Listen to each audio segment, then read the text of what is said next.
আমার দেশে আলেমদেরকে জেলে বলা হয়, কথা বলেন ঠিক কিনা? আমার দেশে আলেমদেরকে রাজাকার বলা হয়, আমার দেশে আলেমদেরকে মৌলবাদ বলা হয়। আল্লাহি আল্লাহর কসম, আজকে যদি কোরআনের শাসন থাকতো, কোরআনুল কারীমের শাসন যদি থাকতো, যে সকল মুরতাদরা আলেমদেরকে রাজাকার বলে, যে সকল মুরতাদরা আলেমদেরকে উগ্রবাদী বলে, যে সকল মুরতাদরা আলেমদেরকে সন্ত্রাসী বলে, আল্লাহি আল্লাহর কসম হযরত ওমরের মতো যদি কোনো লোক থাকতো, তাহলে তাদের গর্দানটা দ্বিখণ্ডিত করে দিত। আমার প্রিয় ভাইরা, এবার হযরত ওমর রাদিয়াল্লাহু তাআলা এই দুইজন লোককে কাছে ডাকলেন।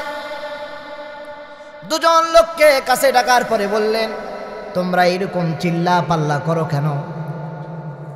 তোমরা কি দেখো না আমার নবীজি একটু পরে খুতবা দিবেন? শুধু এটা নয়, বরং মুসলিম শরীফের মধ্যে আরেকটা হাদিস এসেছে, তায়েফ থেকে একজন লোক এসেছে, তায়েফ থেকে একজন লোক এসে বারবার আল্লাহ নবীজিকে বলতেছি, ইয়া মুহাম্মদ, হে মুহাম্মদ, হে মুহাম্মদ। এমন সময় হযরত ওমর রাদিয়াল্লাহু তাআলা এইটা লক্ষ্য করলেন। এইটা লক্ষ্য করার পরে এইবার এই লোককে এইবার হযরত ওমর কাছে ডাকলেন। কাছে ডাকার পরে বলতেছে, তোমার বাসা কোথায়, তোমার বাড়ি কোথায়? সঙ্গে সঙ্গে লোকটা বলতেছে, আমার বাড়ি এখানে নয়, আমার বাড়ি হলো তায়েফে। হযরত ওমর রাদিয়াল্লাহু তাআলা তরবারির উল্টা পিঠটা দেখা বললেন, ওয়াল্লাহি আল্লাহর কসম করে বলছি, তোমার বাড়ি যদি তায়েফে না হয়ে তোমার বাড়ি যদি এই মদিনা জনপদে হতো, তাহলে এক্ষুনি তোমার গর্দানটা আমি দ্বিখণ্ডিত করে দিতাম। আমার প্রিয় ভাইরা, এইবার এই দুইজন ব্যক্তি ওমরের কাছে বলতেছে, আমি বলেছি এ যুগে যারা হাজিগুলোকে পানি পান করায় তারা সব চাইতে বড় ইবাদত করে। আর একজন বলতেছে, আমি বলেছি এই যুগে যারা আল্লাহর দ্বীন কায়েম করার জন্য যারা লড়াই সংগ্রাম করে, এরা হচ্ছে সব চাইতে বড় ইবাদত করে। এবার আপনি বলেন কোনটা বড় ইবাদত? আমি আপনাদেরকে প্রশ্ন করতে চাই, কোনটা বড় ইবাদত? মসজিদে ইমামতি করায় বড় ইবাদত, নাকি আল্লাহর দ্বীন কায়েম করা বড় ইবাদত? এখন কোন ব্যক্তি যদি সারাদিন মসজিদে খালি জিকির করে, ওর উপর মামলা আসবে, কথা বলে না, হামলা আসবে, জেল আসবে, জুলুম আসবে, অত্যাচার আসবে।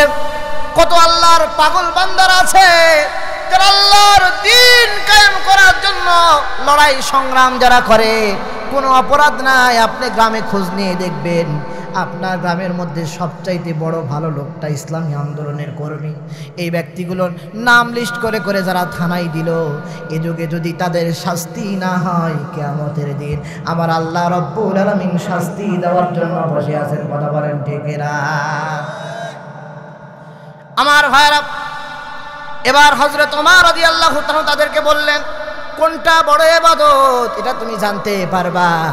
আমার নবীজি একটু পরেই তো খুতবা প্রদান করবেন। খুতবা শেষ করার পরে তাকে থেকে তোমরা জেনে নিও।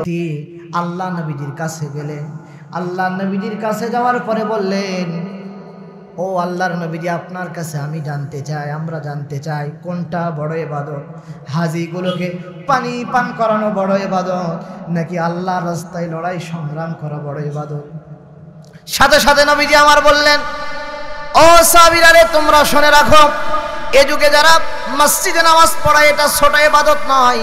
এ যুগে যারা মসজিদে ইমামতি করে এটা ছোট ইবাদত নয়। এ যুগে যারা মাদ্রাসায় পড়ায় এটা ছোট ইবাদত নয়।